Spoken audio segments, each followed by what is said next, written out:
Level up with the new AAA Commanders MVP membership. Get all the benefits of AAA plus exclusive experiences, discounts, and tickets. Already a AAA member? Upgrade for free at AAA.com/commanders.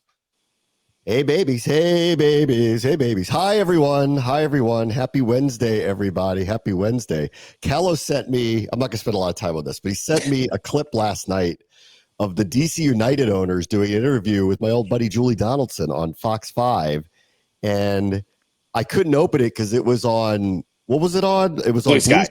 Blue Sky. Don't, I can't. I just can't. I want to, but I can't. And there's just too many. There's too many platforms. And so I hit on the internet, and then Fox 5 had put up a 15-minute interview of this, uncut, unedited, like 15-minute interview. And I watched about 5-6 minutes, and nothing in there like stood out to me. But I guess there was a clip where they forgot the name of the team they were talking about. The owners did. They forgot.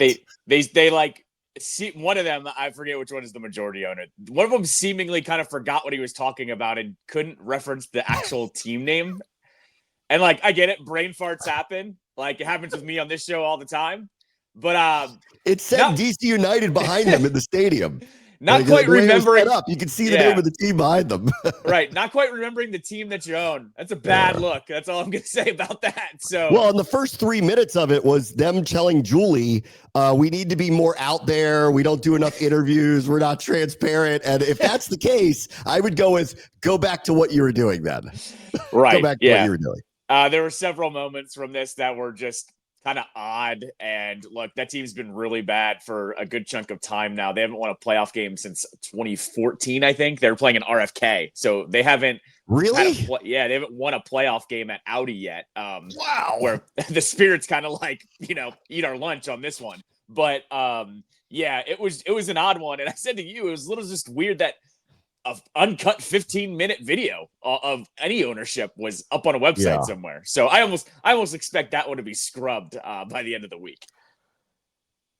You don't do yourself any favors if you do a bad interview. If you're someone who doesn't come out and do it very often, I'm all for transparency. Like I think you should speak to the public. You don't have to be Jerry Jones, but you do have to speak to but we went through this with Dan for a while where he just disappeared and he's like, I'm just not talking to the public anymore. Yep. And if that's going to be the case, well, then when people have questions about the organization, who speaks for you? And then it's on no authority. And in the case of this, like, all right, I'm all right with the owners don't want to do a lot of it or don't want to be the public face of the whole thing. They want the coaches, the GM, or the players to do it. But you got to talk every once in a while. And this sounds like this backfired pretty badly. So whatever. It was their happy Thanksgiving, everybody moment. Was it? Okay. Meantime, I'll get to this later. Ted said he wants to buy everybody, including them, by the way. Like in a recent interview, he wants to buy them too. He wants to own literally everything. He wants to own everything. So we'll get to that in a bit. All right, let me get back into the Commanders here. We don't know about Jayden yet, right? We're going to find out a lot more today. We're taping this in the morning. They don't practice till the afternoon. This afternoon, they will have to then put out an injury report. They will have to tell us whether he actually practiced or not. I keep hearing this was quote unquote precautionary, but I just want to, say I don't know what the injury actually is. I think that there are a lot of different variations of this. Like a knee is not just a knee. Like I've done this too long. I'm not pretending to be an orthopedist, but I know what it means when they say certain parts of the knee are injured and what degrees of the injury they are. And I'd have a better guess for you if I knew what it was, but I don't. Because if it's one specific ligament, he ain't playing this week. If it's another specific ligament, he might. If it's a meniscus, he might. If it's a bone bruise, he might. So until they tell me what it is, I don't really know. And then we're going to find out if he practices or not. And then Wednesday's the day the starting quarterback talks to the media. So I think it's going to be very telling who talks to everybody later today.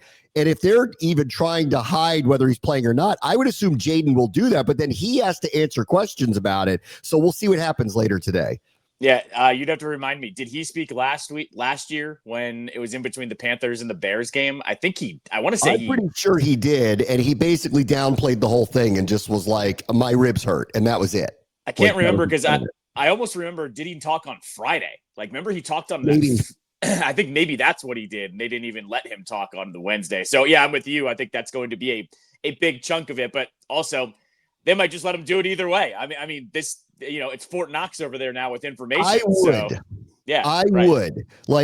if he is not deemed out, okay, at this point, and at this point he's not, as far as I know, unless they change their mind and designate him that way on the injury report. But assuming they don't, that they're going to try to like play it coy and, hope optimistically he does play this weekend, I would have him speak because I'm not worried about him saying something wrong. Like unlike the DC United owners, he's not going to say anything that I think is going to get himself into trouble. So I would let him go out there and do it. Whether he's going to play or not, I would just let him go out there and do it because what's the difference at this point? Yeah, and the only questions you'll get is, if your knee is at 100%, do you trust the passing and all that? And we already know that. It's not rocket science. It's not rocket sausage, as your boy Irsay, rest in peace, would say. That, it's not going to be some crazy question that he hasn't answered before. And I always say this about Jayden's press conference. Love the kid, one of my favorite players ever. You can take his press conference from week 1 and put it in week 17, and it sounds exactly the same. He doesn't say much at all. He is kind of Belichickian that way. Like he just doesn't really have much to say. Every once in a while, the most I've seen him lit up and talk about something is when someone asked him about Kobe Bryant a couple weeks ago. Like that was really it. It's like he doesn't share very much. That's not a bad thing. I think over time, if he continues to play the way he did a year ago, that he'll allow his personality to come out a little bit more and he'll get comfortable being someone that everyone wants to know literally everything about. But at this point, I actually don't mind this. And I always feel like he makes himself available. He's pleasant. It's not like an off-putting type of situation, but he really doesn't want to tell you much. And I think part of it is he's smart. He doesn't want to tell you much. And 2, it's not his personality. Like he really honestly is kind of a introverted person. He'll tell you that. And he just doesn't like all of this attention that goes along with what he does. Yeah, I'd say last week he did, respond to the Burns thing, which was funny, but even that was like a very, nonchalant. I'm not trying to like be friends with him or anything. I probably just asked him how he was doing. That was about it. Like those are the only types of things he really talks about. He doesn't really get into the nitty gritty. And you know this too, because you've been around him enough. He sometimes just short answers, you as well, where it's just, he answers the question. He doesn't have to answer it well, but he doesn't, have this elongated answer where, he expounds upon things. It's just not his style. Yeah, we're on to Cincinnati. He's a little bit of that, which is fine. So let's move on with him. I asked 2 questions today. 1, how does the O shift with him, and how does the O shift without him? Because we don't know exactly what's going to be the case, and we'll learn a lot more today. I don't know if we're going to get a definitive answer or not. Dan Quinn's going to speak at 12:30 today for his normal Wednesday press conference. He obviously will be asked about this. They will not have practiced by that point, so it gives him the opportunity to kind of avoid the whole thing until they get through the next couple of practices, and then we will see. Will Jayden speak after practice? Does he practice at all? And then you'll get a better sense of kind of where things are. But let's just take the optimistic point of view that he's going to play, which at this point, I believe is day-to-day and is very much up in the air. They've all but acknowledged that. But let's just say, considering last year, we found out after the fact, it wasn't just a rib injury. He broke ribs and played with it. So he's willing to do that. I think in this case, this is a little different. If there's a structural issue that they're worried about, I don't think the team will put him out there and put him at risk. With the rib situation, that's a pain maintenance thing. Can you just handle it? Because it's not likely to get worse than what it is. Can you handle it? This is a little bit different, but it depends again on what knee injury are we talking about here? Like, if this is a dangerous structural issue, I don't think he'll play this weekend. If it's not that and it's a pain maintenance thing, then I don't know. And considering what he did a year ago, he might. That said, either way, the offense has to shift for a variety of reasons. 1, I don't think Noah Brown is playing this weekend. We'll find out. I'm pretty sure John Bates is not playing. I'm not really sure. Austin Eckler obviously is done for the season. He is out this year. So how does the O shift? I think specifically without Bates, I think is a very, very, very big deal that he's not playing. And do the Raiders, are they concerned with him scrambling as much as the first couple of teams do? If I'm the Raiders, I don't know that I am. Like, do you need to spy him differently the way Green Bay clearly did a week ago, and how many teams have to think about him if you don't think that he's going to be willing to run as often or as effectively? If I'm the Raiders, I'm testing that out early. I'm going to give him a window and let him run and scramble and see if, 1, if he takes it, and 2, what does he look like moving before I adjust to it? And that's number one.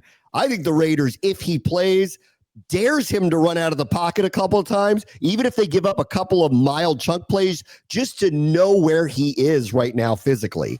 No, because I think that's going to matter if he goes. Here's the smartest thing that Jayden has done since he came into the league last year. He tends to go straight for out of bounds. Like, I would say, what, yes. 70% of his runs, he's usually angling to go right to the sideline and not try to take any contact or cut up. This year's been a little bit different. I would say he's been trying to keep it to the middle of the field. And I think that's because both the Giants and the Packers have kept him to the middle of the field. So if I'm the Raiders, I'm kind of doing the same thing.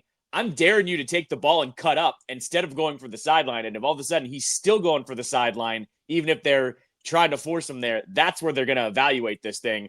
I would say this as well. Like, you know how this works. They're going to be watching warm-ups. They're going to see how he's moving a little bit as well. I think they're going to kind of make a decision right when the game starts of how they're going to handle him. And even then, if you do let him go, we don't know how fast he's going to be running. Is he running with a little bit of, a hitch, in his giddy up a little bit? So I think that's the other side of this is he might play, but he might not be as effective. And the Raiders might say, have at it, Max Crosby, like go get him, because we don't really need to worry about him as much. Yeah. And this goes into, this is not a surprise because Terry McLaurin basically didn't practice the majority of the summer as he was in this hold in situation. And this is one of the many factors. I'm not blaming him for the slow start, but he's one of the factors as to why the offense started slowly. The most important primary receiver on the team barely practiced with the team throughout the course of the summer. And everyone poo-pooed it and said, well, they had this incredible year last year and they've got this connection and they'll be fine. And then there were all these reports, they're practicing on the side in the bubble when you're not looking. And I don't know whether that was true or not, and so, but the reality is and Cliff Kingsbury said it best, people got to get on the grass. You just got to get out there. We got to get our timing back. McLaurin is averaging 3 catches and 30-something yards per game. That I do not believe will stay the same. I believe that will change. That'll be one of the things. But in this particular case, for all of these reasons we cited before, I don't think this team has a choice but to come out there and take a couple of shots specifically to him early in the game, whether they connect or not, to get the Raiders to show them, 1, we're willing to do it. 2, you better back off a little bit here. And we kind of don't want Jayden probably to run all that much anyway. We want him to throw from the pocket. We got to get Vegas to back off because I think either way, the issue is going to be that they're going to load up the box and demand that Jayden and the offense show that they can throw the ball downfield, because with health, they haven't done it yet. They had 1 20-plus yard play against Green Bay. One the entire game. They've hit no big shots against the Giants either. They kind of methodically moved down the field, running the ball. Their big plays were runs against the Giants, not many throws down the field. And with Jayden potentially at least marginalized in some way, I think they've got no choice but to target McLaurin early and try to get a big play down the field, or at least show Vegas we're willing to do it, and you better take it seriously. And if you bring everybody up in the box, we're going to beat you over the top. No, and last week, I keep kind of talking about it on my show, is how much do you take away from that Packers game? That defense was so dominant. How do you really evaluate the offense, right? But if you go back to week 1, they took a few of those shots. He overthrew McLaurin on that deep bomb early on in the game. And that's where I went, okay, you need to kind of go back to that bare minimum just to say to other teams, this guy is still a threat. Even if the numbers aren't saying it, you still have to worry about him. I'm with you. I think you got to throw it. And look, your week 1 opponent in the Giants did the F it, Neighbors is down there somewhere, and yes. Look at what they did against the Cowboys, right? I'm always a proponent of, if you've got a good receiver, a good jump ball receiver like McLaurin, you've got to just give him the ball a couple of times a game, or give him the chance to get the ball a couple of times a game. We joked about it years ago when Taylor Heineke was coming in and starting games. At least he chucked it to him down the field every once in a while, and maybe it got picked, or maybe, he'd make a big catch like he did in Indianapolis, stuff like that. So I think if you're Jayden, and you're this coaching staff, I even think you're encouraging him a little. Hey, if he's one-on-one, give him the chance. Give him the chance to do this, because we need to have that threat back, because I think you saw it too. Like I said, you can't evaluate too much from the Packers game, but they were more worried about Debo than they were about McLaurin the other night. So you need to have some kind of threat with 17 out there. And if that means just chucking it up to him, I want to see that. I want to see that in the first half, honestly. Quinn and I agree on this one thing too, that there's something about specific types of energy that really matter for everybody. And like, I know he buys into that like the energy of the team, the feeling of the team, the total vibe around the team, that matters. And I agree with that. And there's no way to artificially generate it. But I do know this: when 17 catches the ball, the crowd acts completely differently. He acts completely differently. He gets locked into the game. You could feel his energy. We haven't felt that from him yet. They took one shot to him in the Giants game. It was a miss, whatever. It was a miss, but like, he's not directly involved. I think he needs to get involved here early, especially if Jayden is playing or even without him. Because I will say this, if he doesn't play and Mariota is the quarterback here, I don't think that the Raiders are going to take a downfield passing game seriously whatsoever. Like, and with Bates out, I think that they're going to dare them to try to throw the ball because they're going to say, we don't think you can run the ball on us either. And oh, by the way, we're taking it away from you. They're going to spy him. The one thing that he is really, really good at through his career is he's amazing at these option type zone read keeper things. He fools people with that. He hit a big one last year against Dallas in the season finale.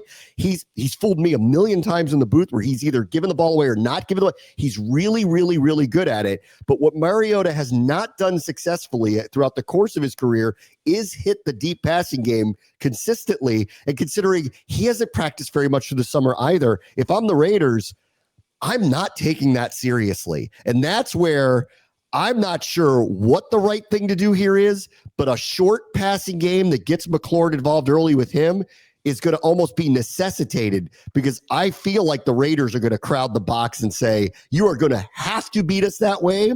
You're going to have no choice but to beat us that way. We're not going to allow you to beat us any other way. No, it screams kind of conservative game plan if Jayden is out here and Mariota is in. And that's not just because of the mindset. I think it's because of the circumstances that they're in, right? You know, as you said, Mariota hasn't started or hasn't practiced with this starting offense. Easy for me to say there. And you don't really know how he's going to look. You would hope that he's going to, you know, be professional. But what did I say about, you know, McLaurin leading into this? Oh, I'm not worried about him. He'll be good to go. Well, clearly he's not good to go. So this does matter a little bit more than even I thought this season. And I would say this as well. I think they also need to establish the run a little bit more. So I think Cliff is probably going to try and run the ball a little bit more than he did in Green Bay and try to get this running back by committee going here. And that's going to be tougher without Austin Ekeler too, as well. So that's another factor here where, you know, you would feel a little bit more comfortable if Ekeler was going here. He's not. So I don't know. It's like, it's like they keep like taking a little piece away from everything. And all of a sudden you have this piecemeal offense that you've got to get ready to go on Sunday and go against the Raiders for. I feel like if Mariota is the starter, I just feel this way, that I think they need to spread the formations more. And they may be running out of it more, but you've got to get some bodies out of the box, out of the middle of the field, and give an opportunity for Mariota to make the choices with his legs that he's done very, very well throughout the course of his career, or hand it off. But just make the math a little bit different. If they line up the way they've lined up with a lot of guys inside the numbers, I just think there's too many silver and black jerseys in the box. And the math just isn't on your side at that point. And it's just going to be a struggle. And they're going to say, beat us down the field, I dare you. And until you do it, we won't believe you're going to be able to do it. But if you at least spread them out, you get the numbers back into a favorable spot where maybe you hit a couple creases here and there. You're in 2nd and 6, 2nd and 5. It opens it up a little bit more for you. What worries me with Mariota being the quarterback is if they run a typical first down run play and it goes nowhere and they get 1 or 2 yards because they don't have Bates, and the line hasn't been particularly great over the last week, and the Raiders are stacking the box because they just don't think you're going to throw the ball all that much. 2nd and 9, 3rd and 8, 3rd and 7, you ain't living. Like with Jayden, it's one thing. With Mariota, I don't think you're living right like that. I think they've got to go spread and run out of a spread. That's what I think. No, I mean, that sounds about how you're going to try to stop them from kind of blitzing the crap out of you, right? That's going to be the neutralizer. If you go ahead and do that. The only thing is I always kind of cringe, even when Jayden's in there, when he doesn't have a pass protector. So if they're going empty, like, that always worries me a little bit. And you've got to worry about protecting Mariota now too, because you don't want to start relying on Josh Johnson to come in as well. So that's my only That's my only like pushback a little bit there is if when you do spread the ball out, I feel like it does open up your quarterback to get hit a little bit more. And that goes back because once again, you're taking pieces away. That goes to like John Bates. Like he won't be there to pass pro. So you have to leave someone back there as well. Like I'm heading into Sunday by basically saying this whole thing is dicey because there's not a single unit. There's not a single unit on offense that I feel like you can rely upon or that know yet you can rely upon because it's a little bit unknown, a little bit all over the place at this point. Commanders fans, this is for you. Level up with the new AAA Commanders MVP membership. Get all the benefits of AAA like 24/7 roadside assistance plus 15% off Commanders gear at the online pro shop. Chances to win game tickets, access to exclusive MVP events, and unforgettable experiences. Already a AAA member, add the upgrade for free. Head to AAA.com/Commanders to join the squad and put your fandom in drive. All right, it is time for this week's AAA review. And I'm a little bit late getting to this, but I want to get to the review of the Green Bay game. And I would just say this, and actually you mentioned the miss to McLaurin earlier in the Giants game. One of the things that's really stood out to me through the first couple of weeks, and I think this just goes back to a testament of the offense just isn't clicking that well.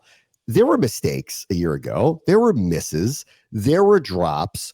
But they wiped them off and moved on and just kind of hit all these other things. They were hitting on so many other things that the misses didn't really matter as much. And in the Giants game, that one really stood out because the offense, while in the end messed around and ended up with a lot of yardage, mainly through the run game, but they still missed on a lot of the big spots here. In the Packers game, that Noah Brown drop/knock out of his hands ended up being a really big deal. And my point is this, the offense isn't functioning, and I've been talking about this for weeks, the way that it was a year ago. I do believe that it will turn at some point. I believe in Cliff. I believe in the talent that they have. I believe in number 5, assuming his health, that it'll come around. Like the Bengals start slow all the time, and then all of a sudden it just kicks into gear in the middle of the season and off they go. I believe that will happen for them. I'm a little concerned it's going to get backed up now because of all the injuries that they have, that this idea of, it'll just take a few weeks and then they'll get going. Well, without Bates, without Noah Brown, without Eckler, Jayden's messed up. I'm not sure when that's going to happen. It may have kind of stunted what I thought was the hopeful progress of it. The point is this, though, when they're not functioning that well, these misses end up being a way bigger deal than they were a year ago. That game, I'm telling you, is different if Noah Brown makes that catch and they get bare minimum points on the board there, whether it's because that would have been 1st and 10 at the 25. They either go in and score or they kick a field goal. It's just different. Think about where they were in this game where they were being dominated both sides of the ball. Fourth quarter, they're down by 1 score. They missed 2 long field goals, one they settled for, which I thought was a little ridiculous at the end of the half. We can talk about that. The end of the 2-minute drives at the end of both first halves here have been problematic for me. But that drop or knock away, however you want to look at it, felt like a drop to me, ended up being a bigger deal this year than it would have ever been last year. We had drops last year. We had misses last year. We had miscommunications, but the offense was functioning at such a high level that they never really stood out as big deals. This team is in a situation where they kind of can't miss these opportunities. That play stood out to me as not the reason why they lost the game, but emblematic of where the offense is. These moments kind of can't happen to them this year at this point. The offense isn't as good as last year, so the spotlight on these mistakes are way, way bigger than they were last year. And, that's what happens with a really good offense too. No offense is perfect. So I feel like last year it was okay, right? You take the good with the bad. This year, because they're not going at the same clip these first 2 weeks, you're starting to circle these plays where you go, you have to be perfect essentially. And look, this kind of goes back a little bit to the end of last year, right? They literally had to be perfect in some of these games to get these wins, right? They were barely squeaking by with some of those games at the end of the year where they had to win on the last play of the game, essentially.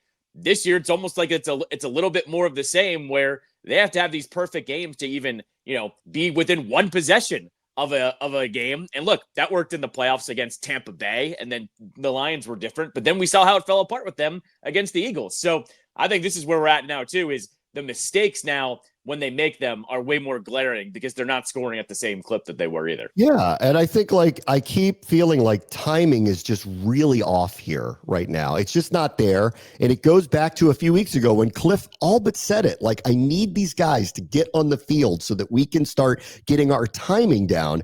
And it's been a carryover here. There is just a level of discomfort that's going on. The other part is they are giving up a high pressure rate, specifically against Green Bay. And I would like to believe that, like, right now, nobody in their front seven's playing better than that team. Go look at the results that they've had the first 2 weeks, not just against us, but against Detroit, who turns around 7 days later and puts up 50 on somebody. So I guess their offense is just fine, like turn around and do something like that.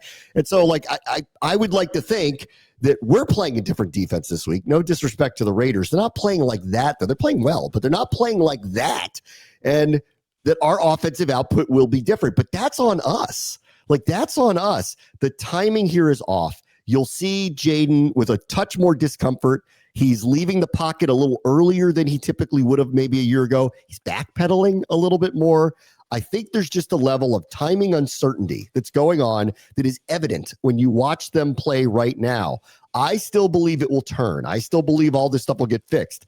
All the injuries concerns me that it's not going to happen fast enough, which is why I'm like, we just got to figure out a way to win this game. Like, Geno's going to have to give us a couple picks. Like, the defense is going to have to stand up, play really well. I don't care if we win 8-7. Like, we just got to figure out a way to win this game, survive in advance. Because with all the injuries, Jayden or no Jayden, I got a hard time buying that they're scoring a ton of points here without a little bit of help from Geno and the Raiders offense giving us the ball a few times. So if all things are going to be equal and we don't get a bunch of turnovers, this screams a low-scoring game for an offense that's not timed very well. It's taking on another elite pass rusher on a side of the line that's had trouble blocking people and not have big plays blowing up drives.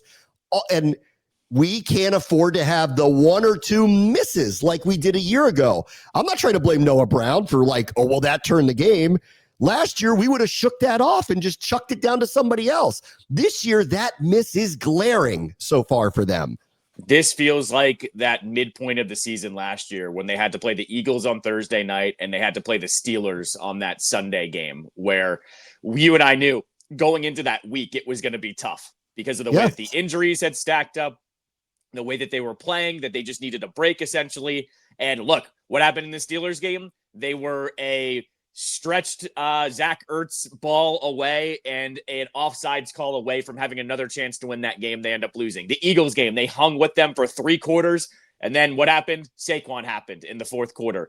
It seems like this game is going to have to be a little bit of that, where they have to hold on until the 3rd quarter and then kind of hope that they can kind of eke out the win. Here's the other side of this too, that, I try not to look too far ahead, but their schedule all of a sudden looks a little bit tougher than it was too. They usually do a very good job against Atlanta, but look at what Atlanta's defense did on Sunday. All of a sudden, they look like their pass rush has now kind of found it with a couple young guys on that defensive line. And I buy Penix. Penix is really accurate. Like, he's actually awakening Kyle Pitts. Bijan looks like Bijan now. Like, they're going to be formidable. They are, especially on the road.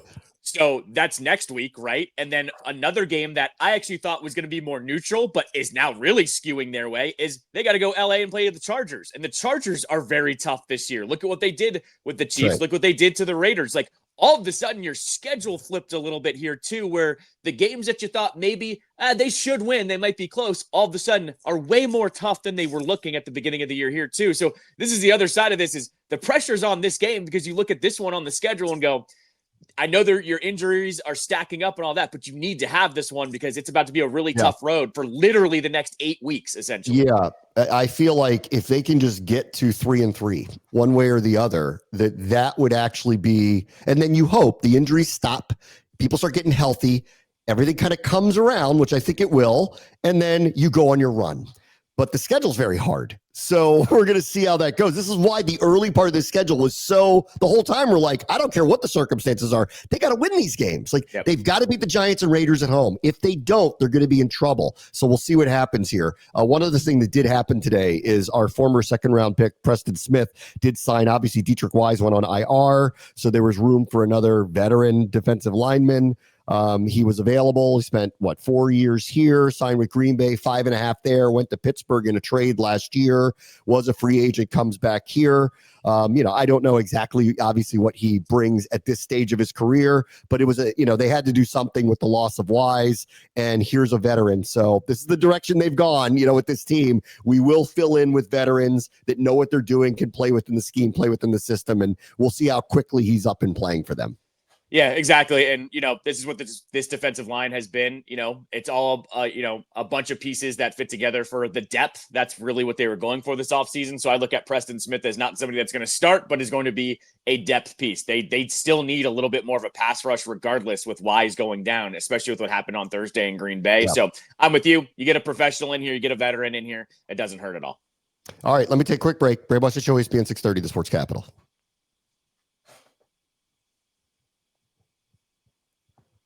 All right, welcome back. Everybody is writing the think pieces off of Tom Brady being in the coach's booth the other day on Monday Night Football. He is a minority owner of the team. I have no issue with a minority owner of the team. We can make fun of it if you want, or, talk about the owners who are actively involved. I think he's a different kind of owner, obviously. Here's one of the greatest players in the history of the game, maybe the greatest quarterback in the history of the game. Him listening into all of this actually makes a lot of sense to me from the Raiders' point of view. They can answer the questions whether they think that, this is actually not good for their operation to have. He's not the offensive coordinator. He's not the head coach. They have to decide whether his input is wanted or not wanted. And Pete Carroll was a little weird about it after the game when Peter Schrager did a report that he does calls with Chip Kelly and they talk about the offense. He denied that it was that detailed. He basically just said, we do talk to him, but it's not in that kind of detail. And then really tried to push this off that Brady is actively involved in game planning, even though if he was, why wouldn't he be? He's Tom Brady, who's just recently retired, is calling games and all this stuff. So that's their issue to deal with internally. How does this look and how does this affect the team? For us, listen, I think this is fair to ask this question, especially after seeing him like this. He called the Commanders game 2 weeks ago. And here they are playing them 2 weeks later. He had one-on-one time with Jayden Daniels, who is telling him, probably not a ton, because he doesn't tell anybody a ton, but is talking to him as a peer about the things that he wants to improve in his game. Brady might be imparting some wisdom back to him. And at the same time, whatever he shares is information that can potentially go back to the defensive coordinator of the Raiders. And it was only 2 weeks ago that he called the game. So I don't know how much of a conflict this is, but it is. You could downplay it all you want. It is a problem. And I don't know what to do about it because I think he's good for Fox to be on TV calling games. And it's good for the Raiders that he's the minority owner. And I'm not demanding a change here, but this isn't just optics. This is a conflict of interest, especially when he calls the game of a team that's playing his team 2 weeks later. It is. I saw, I think it might have been Ben standing on his Substack. I think it was him about Jack Del Rio kind of weighed in on this and said, in those meetings, you do kind of know to not go full giving up state secrets, right? But, sure. But at the same time, these are casual conversations. Brady can pick up on things. He's the greatest quarterback of all time. And what I actually thought was odd about all of it was they show him in the booth, and then Pete Carroll was backtracking yesterday, and was oh no, it's super casual. It's about, life things, whatever. And yet, they were saying Tess and the rest of the crew were going, oh, he talks with Chip Kelly 2 or 3 times a week about the offensive game plans here. You can't have it both ways. What I would say is this, is Brady has actually gotten way better since he first entered into the booth. I think he's really good now. So clearly he's worked on his craft. But what I would say this is, you're putting the teams in a bad position because it's easy for me to say, oh, well, if you know that Brady's going to be talking to you, just be on your guard. Well, you're putting teams in a bad position of even putting them in that situation at this point. At its surface, it is a conflict of interest. But at the same time, how do you stop it? You can't bug his phone that he doesn't talk with Chip Kelly all of the time And they have said he's in these meetings, but it's only via Zoom. He's not at the team hotel or at the team facility. There has to be some kind of middle ground here, or some kind of almost like a moderator to like step in and be like, I need to be on all calls at the time or something like that. But I don't like it because I don't like the people that are shuffling it under the rug, because he's a minority owner. It is in his best interest that the Raiders win for his own financial interest at the end of the day. Like, that's where I don't like the people that are just shuffling it under the rug. I don't know how much of an impact it is, but I do know Tom Brady, it's in his best interest that the Raiders win. And if he's going to have an impact on that, then he's going to try and actually do that. So I don't like it. And I'm with you. They played the Commanders in week 1. They're playing in week 3. And then there's another one that's coming here too, where I think it's like the Bears too. Like, I think he was on the Bears call last game, something like that, or whatever game he was on. It's happening with them as well. People are now lining up the schedule that he's talking with coaching staffs that are now playing the Raiders. I just don't like the optics of any of this at all.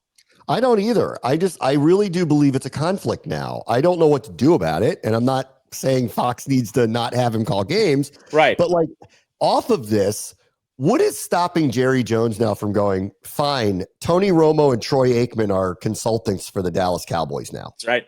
Because they're calling games, and what, they're not going to take that job, and they're not going to take that paycheck. And then when he comes in and says, all right, tell us what you think you know. And now we have lead analysts who have access to teams that can start talking about it. And like, is it a massive advantage? No, everybody's watching film and everybody's trying to get this stuff, but any internal information that gets from one team to the other is an unfair advantage. And the idea that Brady isn't going to share anything he learned about the Commanders by calling their game 2 weeks ago that's naive, that he's not going to do that. And does it make a huge difference? I don't really know. And I'm not going to sit there and claim that it does. It doesn't look good, and it is a conflict. And I am worried about him. The reason why he is who he is because he is smarter and more motivated and more into it than just about anybody else ever. So like, any little sliver of information that he got that he sent along there, to me, does matter. So again, I'm not asking for an action plan here, but this is not good. It really isn't, especially when it's this close in between the games that he was actively involved in competition for his team. It's not great. And I think, like, I don't know what to tell Fox. They want him to call what they think are the best games, right? He's on the number 1 team. So it's impossible to not line it up. At the same time, like, I mean, for crying out loud, he's going to call. How are the Chiefs going to be happy about something like this? How are the Chargers going to be happy about something like this, especially if he ends up calling one of their games, because they are premier teams now, right before they play the Raiders? It's not good. I liked Chris Canty yesterday too on Sportsmanlike on our station too, where he was going, sometimes it's also just about the optics, where, he came from the Patriots, where it was about Spygate and Deflategate, and Bill Belichick was kind of known for really going up to the line and crossing it, for trying to gain an edge to the competition. Brady is, a little bit by association here, not the squeakiest, guy in the room when it comes to his reputation. And I kind of agree with him on that. Like, this is not unlike the Dak Jalen Carter thing.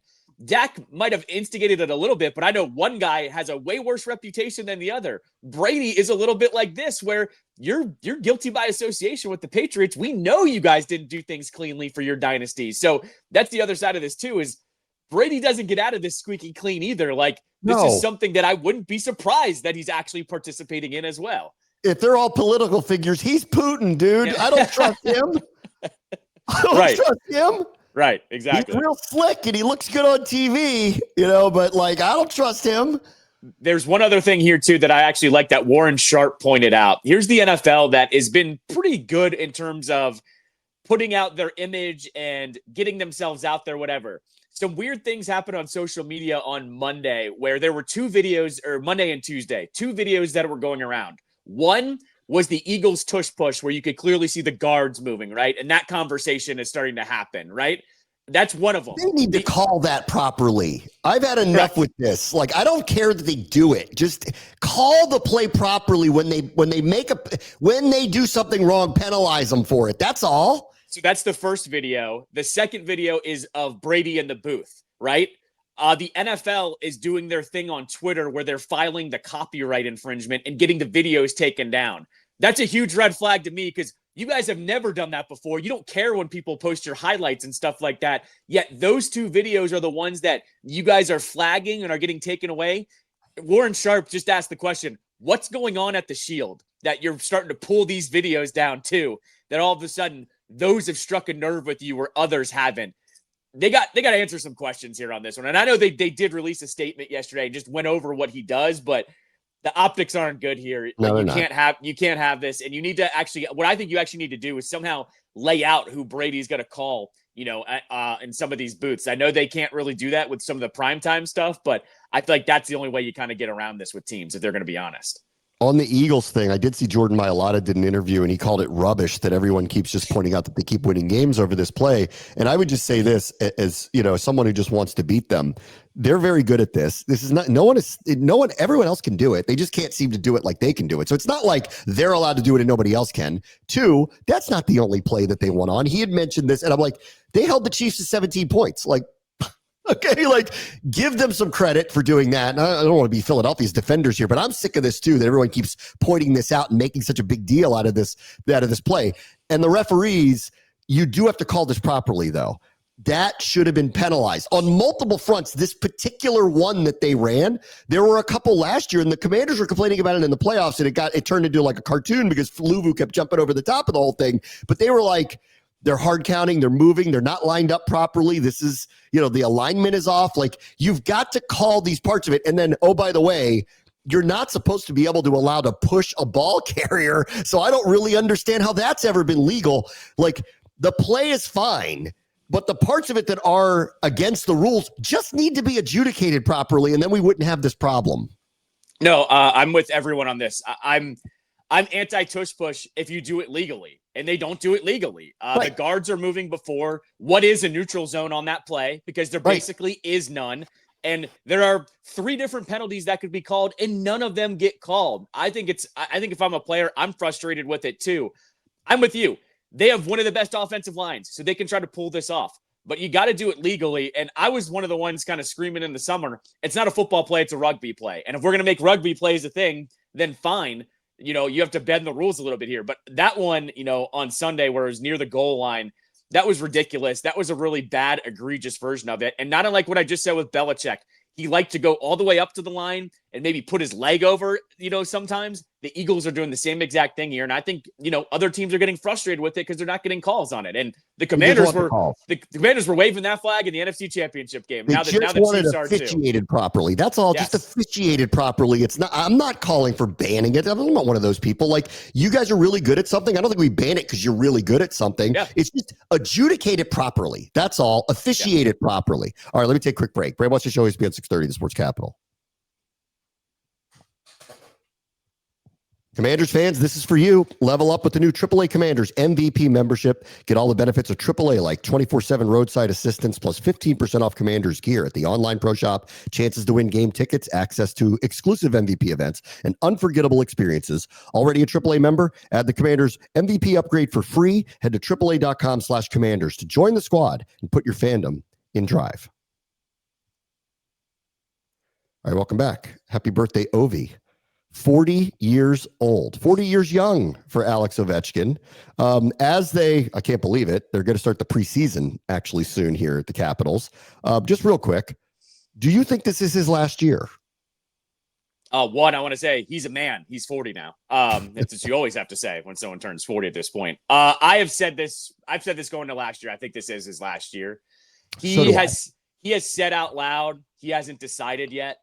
That to me in code speak is, I don't want everyone to make a big deal out of this, even though I'm the one screaming, you should tell everyone that you're going to retire so we can make it a big deal about this. That being said, last year it was the traveling circus. I don't think he wants that again. So I've just kind of thought this whole time, this is probably it for him. You and I have talked about his play. Defensively, he's not great by any means, but 40 goals is 40 goals at this point. You can't really replace that. I think this is it for him. He's not going to say that, though, throughout the year. Maybe he lets it slip at the end of the year that it'll be it. But I felt for a while this is going to be his last year. He has said out loud he wants to fill out this contract and then go play in Russia all the Russian players do this. It's not some unique situation. So I think he wants to be just good enough that he can go play overseas for a little bit as well. I want to see the goodbye gifts from all the Canadian teams. What does he get in Winnipeg? What does he get in Edmonton? What does he get in Calgary? I'd like to see what those gifts are. Montreal, what are those gifts? Yeah. Meantime, I mentioned this earlier, but Ted Leonsis did another interview that was on some kind of panel with CNBC, and he just openly admitted, which is not a surprise. He said, I basically want to own every team here. He said he wants to own DC United. I don't know if those owners are willing to sell off of the weird interview they did, and the team not performing very well. In fact, they were the first eliminated out of the MLS this year, and that's hard to do in that league to be eliminated that quickly. And then he openly stated, I want to buy the Nationals, and he believes he wants to keep building this powerhouse. And he just said, takes two to tango, and the learners aren't ready to sell right now. So that's where we stand with all of that. Yeah, I mean, he has said this before where he wants to, have the superpower of all the DC teams, and he can try and do that, but I would just say this, if he does get the Nationals, there's not a salary cap in that league. You really want to play with some of the other owners there, like Cohen, who that's all they want to do is spend money. You can get it to get the TV rights, but I'm not sure people are going to exactly buy in that you would be a good club if you get your hands on that. I mean, I'm not surprised. DC United is probably a little bit more manageable there, but that is a depreciated asset at this point. Last thing real quick, RIP to Robert Redford, who is one of the most important leading men actors in the history of Hollywood, who might be a top 5 leading man, movie star. Robert De Niro, Humphrey Bogart. I think these days Leonardo DiCaprio would probably fall into that category. But of extraordinarily meaningful leading men actors who had a career that spanned decades and across almost every genre. He was in Westerns, he was in mysteries, he was in comedies, he was in superhero movies. He was literally in everything throughout the course of his career. My personal favorite, because as a native Washingtonian, him playing Bob Woodward in All the President's Men, him and Dustin Hoffman, who played Carl Bernstein, which is based around the Watergate scandal that was broken by the 2 reporters from the Washington Post, is probably my favorite movie of Robert Redford. But for sports fans, obviously, he played Carl Hobbs in The Natural and was amazing as an athlete as well. He really was able to do literally everything. And so RIP to one of the all-time great actors in the history of Hollywood, Robert Redford.